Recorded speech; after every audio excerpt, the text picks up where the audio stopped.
এক সাহাবী এসে বললেন, ইয়া রাসূলুল্লাহ, ইয়া হাবিবাল্লাহ, এমন একটা আমলের কথা আপনি আমারে বলে দেন যে আমলটা করলে রব্বুল আলামিন আমারে জান্নাতে ঢুকাবে। বিশ্বনবী বললেন, আলাইকা বিকাসরাতিস সুজুদ, তোমার উচিত বেশি বেশি লম্বা সেজদায় পড়ে থাকা। লম্বা সেজদায় যারা পড়ে থাকে তাদেরকে জান্নাতে ঢুকানোর গ্যারান্টি দিয়েছে কে? এই সালাতে রিল্যাক্স, দাঁড়াবেন রিল্যাক্স, রুকুতে যাবেন রিল্যাক্স, সেজদায় লুটিয়ে পড়বেন রিল্যাক্স, সেজদা থেকে উঠে বসবেন রিল্যাক্স। রুকু থেকে সোজা হয়ে দাঁড়ানোর নিয়ম কয়েক সেকেন্ড, কিন্তু অনেকে রুকু থেকে কোন রকম দাঁড় না হয়ে সেজদায় চলে যায়, আছে না নাই? দুই সেজদার মাঝখানে কয়েক সেকেন্ড ঠান্ডা মাথায় বসে তাসবিহ পড়ার কথা, কিন্তু অনেকেই একটা তাসবিহ সেজদা থেকে কোন রকম মাথা তুলেই আরেক সেজদায় দৌড় মারে, এরকম ডাকাইতে, আছে না নাই? এরকম তাড়াহুড়ো করে নামাজ পড়া যাবে? এক সাহাবী নামাজ পড়লেন, নামাজ পড়ে বিশ্বনবীর কাছে আসলেন। বিশ্বনবী সাল্লাল্লাহু আলাইহি সাল্লাম বললেন, সাল্লি ফা ইন্নাকা লাম তুসাল্লি, আবার নামাজ পড়ো কারণ তোমার নামাজ হয় নাই। সাহাবী আবার পড়লেন, বিশ্বনবী আবার বললেন, সাল্লি ফা ইন্নাকা লাম তুসাল্লি, আবার নামাজটা পড়ে আসো, তোমার নামাজ হয় নাই। সাহাবী আবার পড়ে আসলেন, বিশ্বনবী আবার বললেন, সাল্লি ফা ইন্নাকা লাম তুসাল্লি, আবার নামাজ পড়ে আসো, নামাজ হয় নাই। এবার সাহাবী কেঁদে দিলেন, বললেন, ইয়া রাসূলুল্লাহ, এর চেয়ে ভালো নামাজ আমি পড়তে পারি, আমারে শিখিয়ে দেন। বিশ্বনবী বললেন, তাহলে আসো শিখিয়ে দেই। যখন দাঁড়াবা রিল্যাক্সের সাথে দাঁড়াবা, যখন রুকুতে যাবা রিল্যাক্সের সাথে রুকুতে যাবা, যখন রুকু থেকে সোজা হয়ে দাঁড়াবা রিল্যাক্সের সাথে দাঁড়াবা, হাত্তা তাতমাইন্না রাকিআন হাত্তা তাতমাইন্না সাজিদান, যেখানেই যাবা শুধু রিল্যাক্স করবা। কি করবা? রিল্যাক্স। খবরদার তাড়াহুড়ো করা যাবে না, অস্থির হওয়া যাবে না, এদিক ওদিক তাকানো যাবে না। অনেকে নামাজে পড়ে ডান দিকে বাঁ দিকে তাকায়, আছে না নাই? নামাজ পড়ে দাড়িও চুলকায়, আছে না নাই? নামাজ পড়ে মোবাইলও বের করে, আছে না নাই? নামাজ পড়ে বিপিএল এর খেলার টেনশনও করে, এরকম আছে না নাই? না, এগুলো করা যাবে। আপনি নামাজে অন্যদিকে তাকালে আল্লাহ ডেকে বলে আকবিল, ফিরে আয়, আবার তাকালে আকবিল, ফিরে আয়, আবার তাকালে আকবিল, ফিরে আয়, আবার অন্যদিকে সালাতে তাকালে আল্লাহ বলে লা হাজাতা লি ইলা সালাতিক, তোর এই নামাজের কোনো দরকার আমি আল্লাহর নাই। নাউজুবিল্লাহ পড়বেন না? তাহলে যে আল্লাহর জন্য সালাত পড়তে গেলেন, ওই আল্লাহ যদি বলে তোর নামাজের দরকার নাই, তাহলে কার জন্য সালাত আদায় করতে গেলেন? একটু চিন্তা করেন। আজ থেকে আমরা এই শপথ নেই যে কখনো কোনোদিন নামাজের মধ্যে আমরা আর তাড়াহুড়ো করব। বিশ্বনবী সাল্লাল্লাহু আলাইহি সাল্লাম নামাজে দাঁড়ালে লম্বা কিয়াম করতেন, লম্বা রুকু করতেন।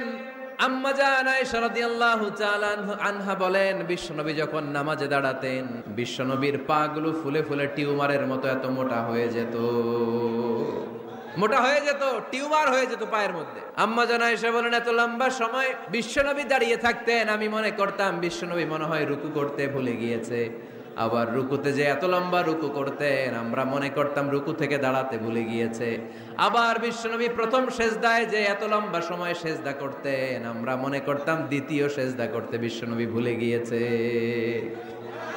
এজন্য বিশ্বনবীর মতো আমাদের সালাতগুলো হওয়ার দরকার আছে না নাই? সালাতে কায়েম করো, সালাতে কায়েম করো, হবে সম্মানী তুমি, হবে জান্নাতি তুমি, হবে সম্মানী তুমি, হবে জান্নাতি তুমি, দিবে কাল হাসরে শীতল ছায়া আর সে আজিহিব, রব্বিয়াল আলা রব্বিয়াল আযীম, রব্বিয়াল আলা রব্বিয়াল আযীম। সুবহানাল্লাহ পড়ে। লম্বা লম্বা সিজদা দিতেন বিশ্বনবী মুহাম্মদ সাল্লাল্লাহু, লম্বা লম্বা সিজদা দিতেন বিশ্বনবীর স্ত্রীরা, লম্বা লম্বা সিজদা দিতেন বিশ্বনবীর সাহাবারা। বিশ্বনবীর সাহাবাদের বর্ণনা যখন রব্বুল আলামিন কোরআনে দিতে চেয়েছেন, আল্লাহ বলেছেন তারাহুম রুকআন সুজদা, নবী হে আপনি দেখবেন আপনার সাহাবারা সময় পেলেই লম্বা রুকু করে, সময় পেলেই লম্বা সিজদা করে। সুবহানাল্লাহ পড়েন। সিজদাকে আল্লাহ তাআলা এত পছন্দ করেন, কিয়ামতের দিন আল্লাহ আমাদেরকে আদেশ করবেন, আমাকে একটা সিজদা দিয়ে দেখাও। সেদিন দেখাইতে পারবেন তো আল্লাহরে? হ্যাঁ পারবেন, পারবেন। ইয়াউমা ইউকশাফু আন সাকিন ওয়া ইউদআউনা ইলাস সুজুদি ফালা ইস্তাতিউন, কিয়ামতের ময়দানে আল্লাহ আমাদেরকে ডেকে বলবেন, আমি আল্লাহর সামনে তোমরা সবাই আমাকে সিজদা দিয়ে দেখাও। আমরা যারা দুনিয়ায় সেজদা দিয়েছি আল্লাহু আকবার বলে সেজদায় লুটিয়ে পড়ব, কিন্তু যারা দুনিয়ার বুকে আল্লাহর সেজদা দেয় নাই তাদের পিঠটারে লোহার মতো সেদিন শক্ত করে দিবে কে? শত চেষ্টা করেও সেদিন তারা তাদের পিঠকে বাঁকা করতে পারবে না। মুহূর্তের মধ্যে তাদেরকে সাকার দুজকে নিক্ষেপ করবে কে? এজন্য সেজদা দিলেই লাভ, সেজদা দিলেই বরকত, সেজদা দিলেই সমস্যার সমাধান। জীবনে যত সমস্যায় আপনি পড়বেন সেজদায় লুটিয়ে পড়েন, কারণ আল্লাহর কাছে যদি আমরা যেতে চাই সেজদার কোনো বিকল্প নাই, ঠিক কি না? এই যে শুরুতে আমাকে শোনালেন যে জি হুজুর, আমরা আল্লাহর নৈকট্যপ্রাপ্ত বান্দা হতে চাই, আমরা আল্লাহর কাছের বান্দা হতে চাই। কাছের বান্দা হতে চাইলেই সেজদা দিতে হবে। কে দিতে হবে? সেজদা। সেজদা দিলেই বরকত। মুসা আলাইহিস সালাম আর ফেরাউন একসাথে দাঁড়ালো। ফেরাউনের জাদুকররা বিশাল বড় বড় সাপ, বড় বড় অজগর, বড় বড় বাঘ আর ভাল্লুক, জাদুকররা বড় বড় জাদু দিয়ে বাঘ আর ভাল্লুক বানালো। এগুলো দেখে মুসা আলাইহিস সালাম ভড়কে গেলেন, ভয় পেয়ে গেলেন। আল্লাহ বলেন, মুসা ভয় পেও না, তোমার লাঠি রাখো। মুসা আলাইহিস সালামকে একটা লাঠি দিয়েছিল কে? এই লাঠি সাগরে রেখে দিলে রাস্তা হয়ে যায়, জমিনে গেড়ে দিলে গাছ হয়ে যায়, ফেরাউনের সামনে রেখে দিলে বড় অজগর সাপ হয়ে যায়। সুবহানাল্লাহ পড়তে পারলেন না? মুসা আলাইহিস সালাম রেখে দিলেন, বিশাল বড় অজগর সাপ হয়ে ফেরাউনের জাদুকরদের বাঘ, ভাল্লুক, সাপ আর অজগর সবগুলোকে খেয়ে বিশাল বড় ফনা ধরে আছে, আর বলতে শুরু করেছে আর কি আছে সামনে নিয়ে আয়। দেখে ফেরাউনের জাদুকরেরা ভয় পেয়ে গেল। মুহূর্তের মধ্যেই কপালটা জমিনের মধ্যে লাগিয়ে বলল, আমরা ফেরাউনের কথার মানি না। মুসার রব, হারুনের রব, বনি ইসরাইলের রব, ওই আল্লাহর জন্য আমরা সবাই সেজদায় পড়ে গেলাম। ফাউলকিয়াস সাহারাতু সাজিদিন।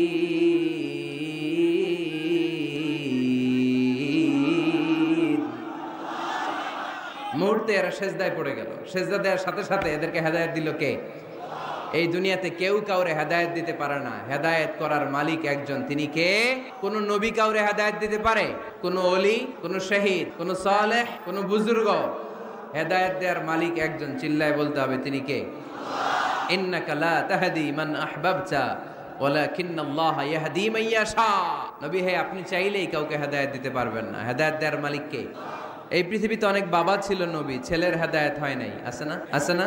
অনেক ছেলে ছিল নবী, বাবার হেদায়েত হয় নাই, আছে না? অনেক স্বামী ছিল নবী, স্ত্রীর হেদায়েত হয় নাই, আছে না? নাই।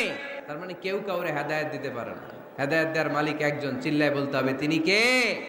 ইবলিস জাহান্নামীদের সর্দার, আল্লাহর একটা সেজদার আদেশকে অমান্য করার কারণে, ঠিক কিনা? রব্বুল আলামিন আদেশ করলেন, উসজুদু লি আদম, ও ফেরেশতারা সবাই মিলে আমার খলিফা আদমকে সেজদা করো। ফাসাজাদাল মালাইকাতু কুল্লুহুম আজমাইন ইল্লা ইবলিস। যত ফেরেশতা ছিল দলে দলে, কাতারে কাতারে সাইয়েদনা আদমের জন্য সেজদায় লুটিয়ে পড়লেন।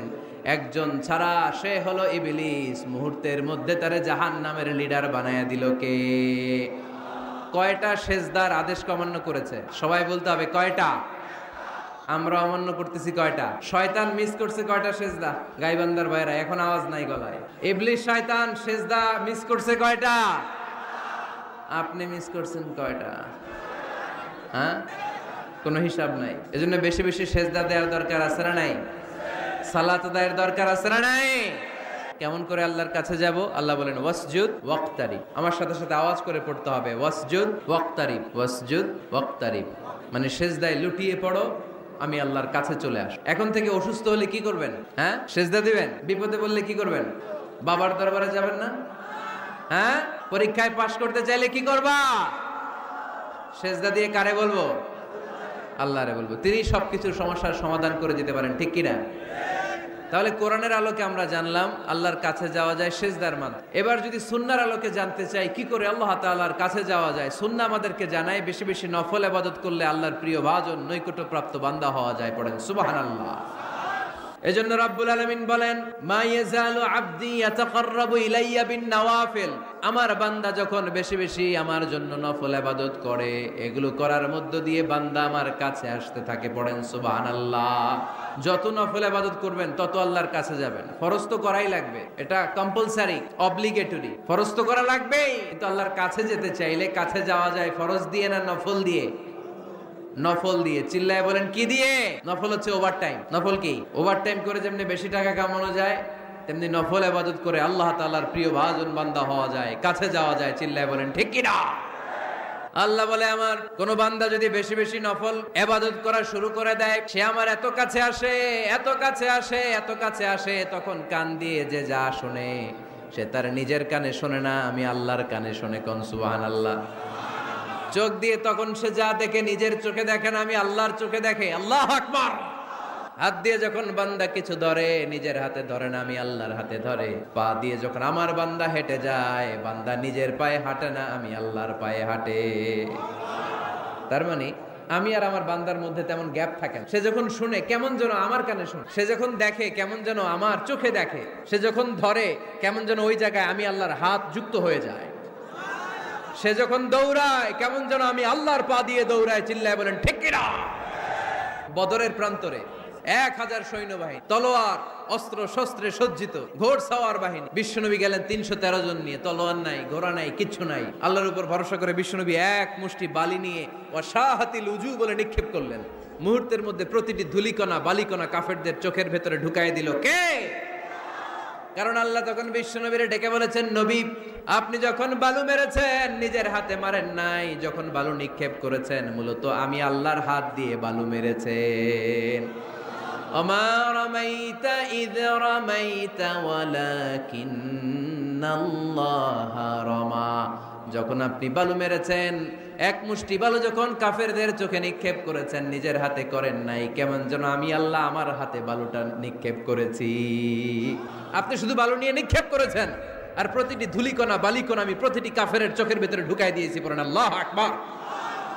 আপনার সামনে যদি 500 জন লোক দাঁড়ায়, গাইবান্ধার এক চিপা থেকে আপনি বালু নিয়ে যদি এরকম মারেন ওদের চোখে, 500 জনের চোখে লাগবে নাকি? কয়জনের চোখে লাগবে? কয়জন? কয়েকজন, 2-4 জন, 10 জন, 15 জন, 20 জন, 500 জনের চোখে লাগবে। তার মানে বিশ্বনবী যখন বালু মেরেছেন এটা 1000 কাফেরের চোখে পৌঁছে দেওয়া সম্ভব ছিল না।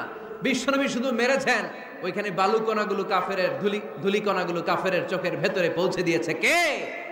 এজন্য বান্দা যখন আল্লাহর প্রিয় হয়ে যায়, বান্দা যখন বেশি বেশি নফল ইবাদত করা শুরু করে দেয়, বান্দা নিজে কাজ করে না, কেমন যেন আল্লাহ নিজেই বান্দার কাজ করে দেয়। এজন্য বেশি বেশি নফল ইবাদত করবেন। হ্যাঁ, আওয়াজ করে ইনশাআল্লাহ বলতে পারলেন না? তাহলে আল্লাহর কাছে যাওয়ার 1 নাম্বার মাধ্যম হচ্ছে সিজদা দেওয়া। কি দেওয়া? আর হাদিস বা সুন্নাহর আলোকে আমরা জানলাম আল্লাহ তাআলার নৈকট্য পাওয়ার 2 নাম্বার মাধ্যম হচ্ছে নফল ইবাদত করা। কি করা? এই যে অনেকে বললেন হুজুর আমাদের যে কত সেজদা মিস গেছে কোনো হিসাব নাই। এখানে অনেক ক্যাটাগরির মুসলমান আছে। কেউ আছে তাহাজ্জুদ গুজার, কেউ আছে 5 ওয়াক্ত পড়ে, কেউ আছে 4 ওয়াক্ত, কেউ আছে 3 ওয়াক্ত, কেউ আছে 2 ওয়াক্ত, কেউ আছে 1 ওয়াক্ত, কেউ আছে নাই ওয়াক্ত। আছে না নাই? কেউ আছে শুধু জুমার মুসল্লি, কেউ আছে শুধু 2 ঈদের মুসল্লি। আছে না নাই? তো এই যে বললেন যে হুজুর কত সেজদা যে শয়তান মিস করছে একটা, আমরা যে মিস করছি কয়টা তার কোনো হিসাব নাই। হিসাব নাই। এখন থেকেই তওবা করতে হবে, ঠিক কি না? আর নফল ইবাদত বাড়ায় দিতে হবে। কিয়ামতের দিন আল্লাহ বলবে উনজুরু হাল্লি আবদি মিন তাতাওয়ু। দেখো তো কোন বান্দার যখন ফরজে ঘাটতি, যে ফরজগুলো মিস করছেন, ফরজে যখন ঘাটতি আল্লাহ তখন বলবে ও ফেরেশতারা দেখো তো ওর নফল আছে কিনা। ফেরেশতারা খুঁজে দেখবে কিছু নফল আছে, আল্লাহ তখন বলবে নফলগুলো নিয়ে ফরজের জায়গার মধ্যে বসায় দেয়। আওয়াজ করে বলতে হবে আল্লাহু আকবার। তাহলে নফল ইবাদত বাড়ানোর দরকার আছে না নাই? আপনি বললেন সবচাইতে দামি নফল ইবাদতের নাম হচ্ছে কোরআন তেলাওয়াত। আফদালুল ইবাদাতি তিলাওয়াতুল কোরআন। যত নফল ইবাদতের লিস্ট আছে এই লিস্টের র‍্যাঙ্কিং এ 1 নম্বরে থাকবে কোরআনের তেলাওয়াত। চিল্লায় পড়েন আল্লাহু আকবার।